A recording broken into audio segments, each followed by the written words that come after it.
નમસ્કાર ખેડૂત મિત્રો તથા દર્શક મિત્રો, કૃષિ દર્શન કાર્યક્રમમાં આપનું ખૂબ ખૂબ સ્વાગત છે. ખેડૂત મિત્રો, આપ સૌ જાણો છો એ પ્રમાણે અમે આજે આપની સમસ્યા જે ખેતીને લગતી છે એને ધ્યાનમાં રાખીને ખેતીની અલગ અલગ પદ્ધતિઓ જે છે એ પદ્ધતિમાંની એક પદ્ધતિ જે છે એને લઈને અમે આવ્યા છીએ. અને આજનો જે વિષય છે એ છે સજીવ ખેતી. સજીવ ખેતી શું છે એ વિષયના તજજ્ઞ તરીકે આજે આપણી વચ્ચે ઉપસ્થિત છે ડૉક્ટર પીજે ગોહિલ સાહેબ, જે કૃષિ વિજ્ઞાન વિભાગ જૂનાગઢ કૃષિ યુનિવર્સિટી ખાતે ફરજ બજાવે છે. સાહેબ, કૃષિ દર્શનના આજના આ કાર્યક્રમમાં આપનું ખૂબ ખૂબ સ્વાગત છે. નમસ્કાર. અત્યારે સાહેબ આપણે જોઈએ છીએ કે જે ખેતીની અલગ અલગ જે પદ્ધતિઓ છે એની અંદર ખેડૂત મિત્રો ઘણીવાર હેરાન થતા હોય છે, અલગ અલગ પ્રકારના ખાતરો નાખીને ઉત્પાદન મેળવી નથી શકતા. તો આપણી જે આ સજીવ ખેતી છે એ શું છે એ અમારા ખેડૂત મિત્રોને જણાવો. સજીવ ખેતી એવી છે કે આપણા લગભગ ભારતમાં વાત કરીએ તો લગભગ 110 મિલિયન ખેડૂત પરિવારો છે. બરાબર. એમાંથી 70% ખેડૂત પરિવારો એવા છે કે જે 1 હેક્ટરથી અથવા 1 હેક્ટર અથવા 1 હેક્ટરથી ઓછી જમીન ધરાવે છે, એટલે કે નાના અથવા સીમાંત ખેડૂતો છે. હવે આ એક તો એની પાસે જમીન ઓછી છે, આ ઉપરાંત જે આડેધડ રાસાયણિક ખાતરનો અને દવાઓ, જંતુનાશક દવાઓનો જે ઉપયોગ કરે છે એને હિસાબે જે ઉત્પાદન છે અથવા તો એકમ દીઠ ઉત્પાદકતા છે એ આપણી જમીનની દિવસે દિવસે ઘટતી જાય છે. તો એને આપણે કેવી રીતે જાળવી શકીએ અને કેવી રીતે લાંબા સમય સુધી એકધારું સારું ઉત્પાદન લઈ શકીએ, એના માટે આપણી જમીનોને જાળવવી ખૂબ જ જરૂરી છે અને પર્યાવરણને જાળવવું જરૂરી છે. તો આના માટે એક સજીવ ખેતી જે છે એક ઉત્તમ ઉપાય છે. તો સજીવ ખેતી એટલે કે એવી ઉત્પાદન પદ્ધતિ છે કે જેમાં રાસાયણિક ખાતરો, જંતુનાશક દવાઓ, ફૂગનાશક દવાઓ, વૃદ્ધિ નિયંત્રકો વગેરે કંઈ પણ ઉપયોગ કરવામાં આવતો નથી. માત્ર સેન્દ્રિય પદાર્થોથી જે ખેતી કરવામાં આવે છે એને સજીવ ખેતી કહેવામાં આવે છે. અને સજીવ ખેતી જ્યાં જુદા જુદા નામથી પણ ઓળખવામાં આવે છે. દાખલા તરીકે ટકાઉ ખેતી છે, સેન્દ્રિય ખેતી છે, પછી જૈવિક ખેતી છે. આવા ઘણા બધા નામથી એને સજીવ ખેતીને ઓળખવામાં આવે છે, જે 100% સેન્દ્રિય પદાર્થો દ્વારા અથવા તો જૈવિક પદાર્થો દ્વારા કરવામાં આવતી ખેતી છે, જેમાં કોઈ પણ જાતના રાસાયણિક ખાતરો, દવાઓ કે વૃદ્ધિ નિયંત્રકોનો ઉપયોગ થતો નથી. સાહેબ, અમારા ખેડૂત મિત્રોને એ જાણવું છે કે અમે સજીવ ખેતી કરીએ તો કેવી રીતે કરીએ અને શું કામ કરીએ એમ. આપણો દેશ 1947માં આઝાદ થયો ત્યારે આપણી વસ્તી હતી 35 કરોડ, બરાબર. પરંતુ આપણું અનાજનું ઉત્પાદન એટલું ઓછું હતું કે આપણે 35 કરોડને પણ એમાં પૂરું નહોતા કરી શકતા, અને ત્યારે આપણે બહારથી અનાજ આયાત કરવું પડતું હતું. દાખલા તરીકે 1960થી પછી હરિયાળી ક્રાંતિની શરૂઆત થઈ, કૃષિ યુનિવર્સિટીઓ અને અમારું ICAR જેવી સંસ્થાઓની સ્થાપના થઈ. એ પછી કૃષિ ક્ષેત્રે સંશોધનનો વિકાસ થયો, જુદી જુદી હાઇબ્રિડ જાતો, વધારે ઉત્પાદન આપતી જાતો પણ આપણી સામે આપણે ખેડૂતોને આપી, અને એની સામે એનું વધારે ઉત્પાદન લેવા માટે એમાં ઉપરથી જે પોષક તત્વો નાખવાની જરૂરિયાત પડી એટલે રાસાયણિક ખાતરો આવ્યા. એમાં રોગજીવાતો આવવાની શરૂઆત થઈ એટલે જંતુનાશક દવાઓ અને કીટનાશક દવાઓ આવી અને એનો બહોળા પ્રમાણમાં ઉપયોગ થવા માંડ્યો. અને આજે આપણે જોઈએ તો આપણે અનાજની દ્રષ્ટિએ સેલ્ફ સફિશિયન્ટ એટલે કે આપણે સ્વનિર્ભર બન્યા. આપણે દુનિયાના બીજા દેશોને પણ લગભગ આપણી ખેત પેદાશો છે એ આપણે એક્સપોર્ટ કરીએ છીએ. પરંતુ હાલની પરિસ્થિતિ એવી છે કે આ જે રાસાયણિક ખાતરો, રાસાયણિક દવાઓ એના આડેધડ વપરાશને કારણે જે પર્યાવરણ ઉપર જોખમ થયું છે, જમીનની તંદુરસ્તી બગડી ગઈ છે અને પર એકમ દીઠ ખેડૂતોનું ઉત્પાદન ઘટ્યું છે, અને આવા આડેધડ વપરાશને કારણે ખર્ચ પણ વધ્યો છે. તો આવી પરિસ્થિતિમાં ખેતી ખર્ચને ઘટાડવા, જમીન અને પર્યાવરણનું સંતુલન બનાવવા, જમીનને લાંબા સમય સુધી પ્રોડક્શન આપતી અથવા તો ઉત્પાદક બનાવી રાખવા માટે આપણે સજીવ ખેતી ખાસ જરૂરી છે. ખેડૂત મિત્રો સજીવ ખેતી કરે તો ખરા, પણ એના ફાયદાઓની ખબર તો હોવી જોઈએ ને. તો એ ફાયદા શું શું છે? સજીવ ખેતીમાં એક તો પૂરેપૂરા સેન્દ્રિય પદાર્થોથી ખેતી કરવામાં આવે છે. તો સેન્દ્રિય પદાર્થોના ફાયદાઓમાં જોઈએ તો એ પાકને જરૂરી એવું વાતાવરણ ઊભું કરે છે કે એમાં પાકનો વૃદ્ધિ અને વિકાસ સારી રીતે થઈ શકે છે. જમીનનું ભૌતિક, રાસાયણિક તેમજ પરિસ્થિતિઓ સુધરે છે, જૈવિક પરિસ્થિતિઓ સુધરે છે, એટલે કે એમાં તત્વો, પોષક તત્વો જે છે એનું પ્રમાણ વધે છે. જમીનમાં જે બંધાઈ ગયેલા તત્વો એ પણ છૂટા પડીને પાકને મળે છે. જમીનમાં રાસાયણિક ફેરફારો થવાથી જમીનનો pH પણ બેલેન્સ રહે છે. આ ઉપરાંત સૂક્ષ્મ જીવાણુઓની સંખ્યા પણ વધે છે, અને આવી ખેતીથી જમીનની ભેજ સંગ્રહ કરવાની શક્તિ વધે છે, ઉત્પાદન વધે છે. ઉપરાંત સારી ગુણવત્તાવાળું રસાયણો મુક્ત ઉત્પાદન આપણને મળી શકે છે, જેના ખેડૂતોને ભાવ પણ સારા મળી શકે છે. સાહેબ, ઘણીવાર ખેડૂતને એવું થતું હોય છે કે રાસાયણિક ખાતર વિના પાક ઉગતો જ નથી, તો એમાં જે આપણી સજીવ ખેતી છે એ કેવી રીતે કામ કરે? રાસાયણિક ખાતર અથવા તો રાસાયણિક દવાઓના ઘણા બધા ઓપ્શન છે. જે આપણે એના મુખ્ય ઘટકોની વાત કરીએ તો એમાં જે સજીવ ખેતીના મુખ્ય ઘટકો છે, એક તો આપણે પોષક તત્વો જ્યારે પૂરા કરવાની વાત કરતા હોય ત્યારે આપણે સેન્દ્રિય ખાતરોનો વપરાશ કરવો જોઈએ. એટલે દાખલા તરીકે આપણી પાસે પુષ્કળ પ્રમાણમાં પાકના અવશેષો, જનરલી ખેડૂતો શું કરતા હોય કે પાકની કાપણી પછી એના જે કાંઈ અવશેષો હોય અથવા પાકના અવશેષો હોય અથવા નિંદામણ કરે અથવા સૂકો લીલો કચરો હોય એને બાળીને નાશ કરતા હોય. પણ આ કચરો જ આપણને એક એમાંથી કાળું સોનું આપી શકે છે, એટલે કે સારું સેન્દ્રિય ખાતર આપી શકે છે. તો આવા પાક અને જમીન વ્યવસ્થા એ પણ મહત્ત્વનો અંગ છે. તો પાક અને જમીન વ્યવસ્થા એટલે કે એને સારી રીતે ખેડ કરવી, પાકની એક જ પાક વર્ષો સુધી એક જમીનમાં ન વાવતા પાકની ફેરબદલી કરવી, સારી મોઇસ્ચર કન્ડિશન એટલે કે ભેજનું સારું પ્રમાણ હોય ત્યારે કે વરાપે ખેડ કરવી, બરાબર, ઉનાળામાં ઊંડી ખેડ કરવી. આ બધાથી આપણને પાક અને જમીન વ્યવસ્થા આપણી જળવાય છે. આ ઉપરાંત પાક અવશેષો જે આપણી પાસે ઉપલબ્ધ છે એનો પુનઃ ઉપયોગ એટલે કે એનું રિસાયકલિંગ કરવાથી આપણી જમીન છે એ લાંબા સમય સુધી એને ફળદ્રુપ રાખી શકાય છે. દાખલા તરીકે પાકના અવશેષો છે એનો 4 જુદી જુદી રીતે ઉપયોગ કરી શકાય. તો એમાં એક તો પાક અવશેષો છે એને આપણે એમાંથી સેન્દ્રિય ખાતરો બનાવીને, એટલે કે ઢોર ઢાખરનું મૂત્ર છે અથવા ઢોર ઢાખરનું છાણ છે અથવા આપણા ફાર્મની અંદર, આપણા ખેતરની અંદર જે કાંઈ સૂકો લીલો કચરો હોય, દાખલા તરીકે પાકોના અવશેષો હોય, તો એને બધાઈને એક ચોક્કસ વૈજ્ઞાનિક પદ્ધતિ છે, ઘણી બધી બેંગ્લોર પદ્ધતિ છે, નડેપ પદ્ધતિ છે, એના દ્વારા ખાતરો બનાવીને, વૈજ્ઞાનિક પદ્ધતિથી ખાતરો બનાવીને, અળસિયાનું ખાતર છે, જૈવિક ખાતરો છે, આ બધું ખાતરો બનાવીને આપણે એને જમીનમાં આપીને સારું એવું ઉત્પાદન લઈ શકીએ. તે તદુપરાંત આપણે જમીનની તંદુરસ્તી પણ જાળવી શકીએ. સાહેબ, આપણા દેશની અંદર સજીવ ખેતી જો કરવી હોય તો કેવી રીતે થઈ શકે? હવે આપણા દેશમાં સજીવ ખેતી ઘણા જ્યાં દાખલા તરીકે આપણે બહારના દેશોની વાત કરીએ તો એમાં ખેડૂતો પાસે બહુ મોટા પ્રમાણમાં જમીનો છે. એની સરખામણીમાં આપણા જે ભારતના ખેડૂતો છે એની પાસે જમીનો બહુ ઓછી છે. એટલે કે મોટા ભાગના આપણા ખેડૂતો છે એ નાના અથવા સીમાંત છે. તો સજીવ ખેતીમાં દાખલા તરીકે તમે રાસાયણિક ખેતી કરતા હો અને સજીવ ખેતી કરવી હોય તો એના માટે 3 વર્ષનો એનો કન્વર્ઝન પીરિયડ હોય. એટલે કે 3 વર્ષ સુધી કદાચ એમાં ઉત્પાદન પણ ઘટવાની સંભાવના હોય. તો જ્યાં આપણા વિસ્તારમાં, આપણા દેશમાં ઘણા એવા વિસ્તારો છે કે જ્યાં કુદરતી રીતે આપણે ઓછા જંતુનાશક દવાઓ અને ખાતરો વાપરીને ખેતી કરતા હોય, તો આવા વિસ્તારો છે, દાખલા તરીકે સૌરાષ્ટ્રનો ભાલ અને ઘેડ વિસ્તાર છે, બરાબર. તો આવાને હિલી એરિયા છે. દાખલા તરીકે આપણું સિક્કિમ રાજ્ય છે એ 100% આપણું સજીવ ખેતીમાં પરિવર્તિત થઈ શક્યું. એનું કારણ છે કે બાય ડિફોલ્ટ એરિયા છે એ એવો પ્રદેશ છે કે જ્યાં ખૂબ જ ઓછા પ્રમાણમાં રાસાયણિક દવાઓ અને ખાતરો વપરાતા હોય. તો આવા વિસ્તારોને આપણે આપણી પાસે તકો રહેલી છે, અથવા તો સૂકી ખેતીના વિસ્તારો છે જ્યાં ઓછા ઇનપુટ વપરાતા હોય આવા રાસાયણિક ખાતરો અને દવાઓ, તો એને આપણે ઝડપથી સજીવ ખેતીમાં કન્વર્ટ કરી શકીએ છીએ. આપે સજીવ ખેતી આપણા દેશમાં કેવી રીતે થઈ શકે એ વિશે સરસ માહિતી આપી.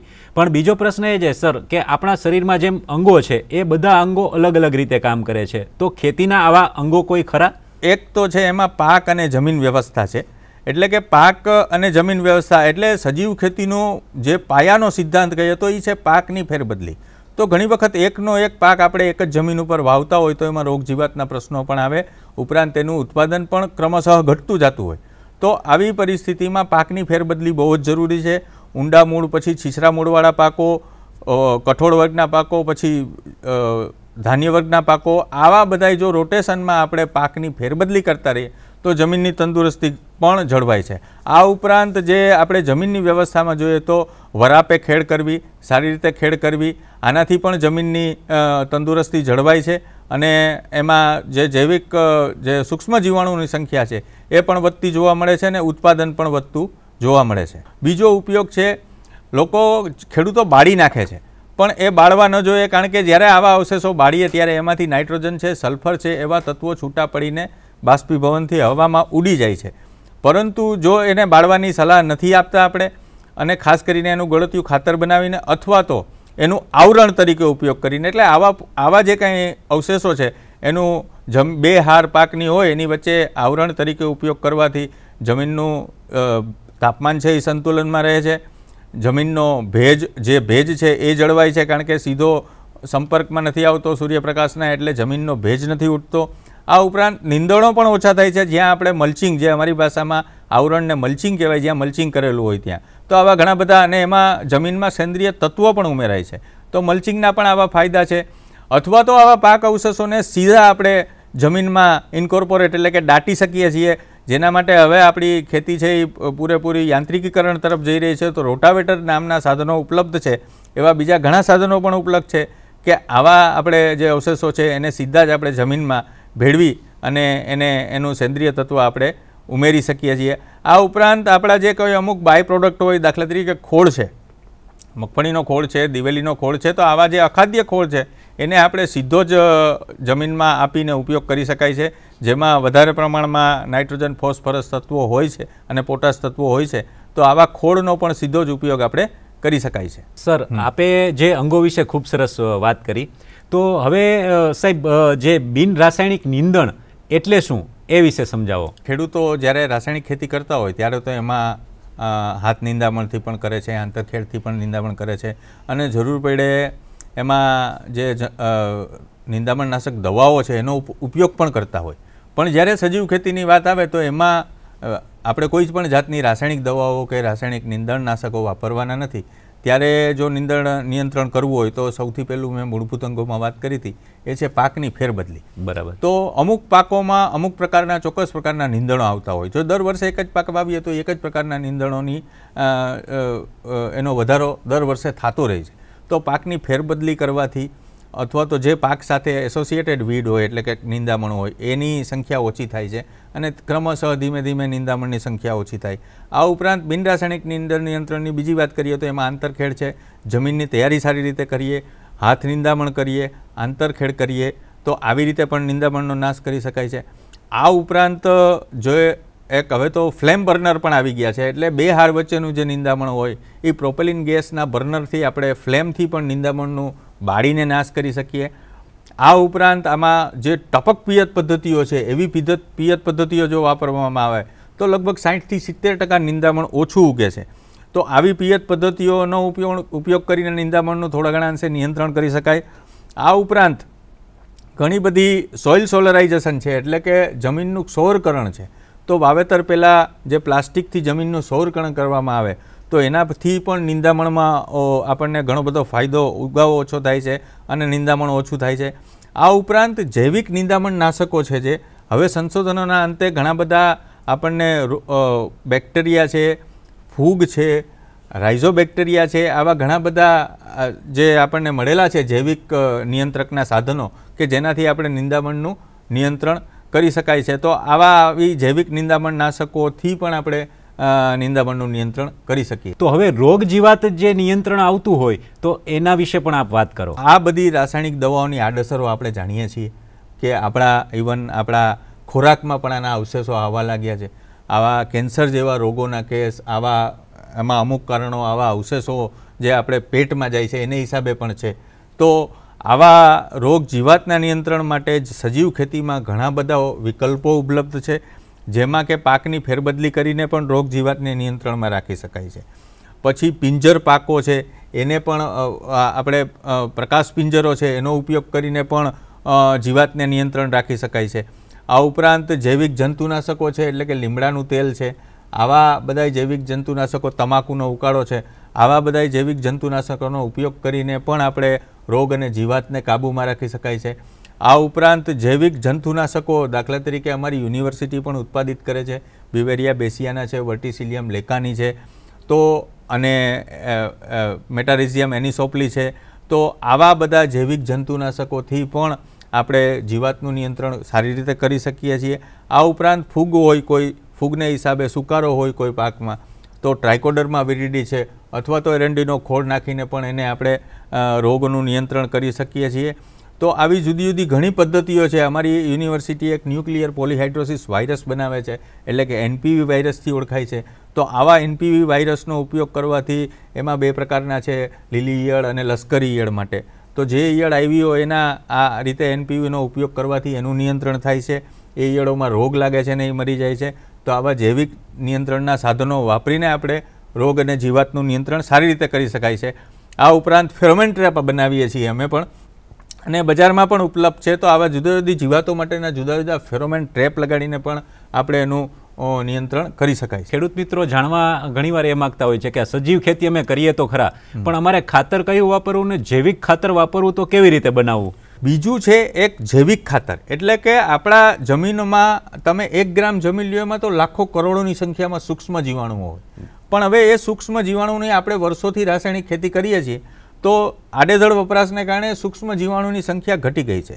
એનું મુખ્ય કામ એ છે કે જે જમીનમાં તત્વો છે બંધાઈ ગયેલા સ્વરૂપે છે, અથવા તો હવામાનો જે આપણો 78% નાઇટ્રોજન છે એ પાકને કેવી રીતે મળે, અથવા તો ફોસ્ફરસ કે પોટાશ જેવા તત્વો છે એ જમીનમાં બંધાઈ ગયા છે, દ્રાવ્ય નથી, દ્રાવ્ય સ્વરૂપે નથી, પાકને મળી શકે એવા સ્વરૂપમાં. તો એને કઈ રીતે આપણે પાકને ઉપલબ્ધ કરાવવા? તો આવા જે જૈવિક ખાતરો એટલે એમાં સૂક્ષ્મ જીવાણુઓના જીવંત કોષો રહેલા હોય છે. પહેલાં એ પાવડર સ્વરૂપમાં આવતા હતા, હવે પ્રવાહી સ્વરૂપમાં આવે છે. અમારી કૃષિ યુનિવર્સિટી પણ એનું ઉત્પાદન કરે છે અને ખેડૂતોને આનો વ્યાપ વધે એના માટે અહીંથી ન નફા ન નુકસાનના ધોરણે વેચાણ પણ કરીએ છીએ. તો આવા જૈવિક ખાતરો જે છે એમાં કઠોળ વર્ગના પાક માટે જે નાઇટ્રોજનને હવામાંથી સ્થિર કરતા જૈવિક ખાતરો છે એમાં રાઇઝોબિયમ છે, અને કઠોળ સિવાયના પાક માટેના જે નાઇટ્રોજનનું સ્થિરીકરણ અથવા તો નાઇટ્રોજનને દ્રાવ્ય કરતા ખાતરો છે એમાં એઝોટોબેક્ટર અને એઝોસ્પાયરિલમ છે. અને ફોસ્ફરસને દ્રાવ્ય કરતા ખાતરોમાં ફોસ્ફરસ સોલ્યુબલાઇઝિંગ માઇક્રોબ્સ એટલે કે PSB કલ્ચર છે, અને પોટાશને દ્રાવ્ય કરતું ખાતર પણ પોટાશ સોલ્યુબલાઇઝિંગ બેક્ટેરિયા છે. તો આવા તમામ પ્રકારના જૈવિક ખાતરો દરેક તત્વ માટે અમારી યુનિવર્સિટીમાં, એ ઉપરાંત બજારમાં પણ ઘણી કંપનીઓ બનાવે છે, JSFC બનાવે છે, NFC બનાવે છે. તો આવા ખાતરો ઉપલબ્ધ છે જેનો આપણે પિયત પાણી સાથે ઉપયોગ કરી શકાય, અથવા તો બિયારણને પટ આપવામાં ઉપયોગ કરી શકાય, અથવા તો એને ખાતર સાથે ભેળવીને પણ આપી શકાય છે. સેન્દ્રિય ખાતરો, નહીં કે રાસાયણિક ખાતરો. સાહેબ, આ લીલો પડવાશ એ શું છે? લીલો પડવાશ એટલે એવા પાકો કે જેનું સૌથી વધુ લીલો બાયોમાસ થતો હોય, બરાબર, ઝડપથી વિકાસ થતો હોય, અને કુમળા સ્ટેજે એને જમીનમાં વાવેતર કરીને ચોમાસાની સિઝનમાં દાખલા તરીકે શણ છે કે ઈકળ છે એવા પાકોનું વાવેતર કરીએ. આ બધા છે એ લીલા પડવાશના પાકો છે.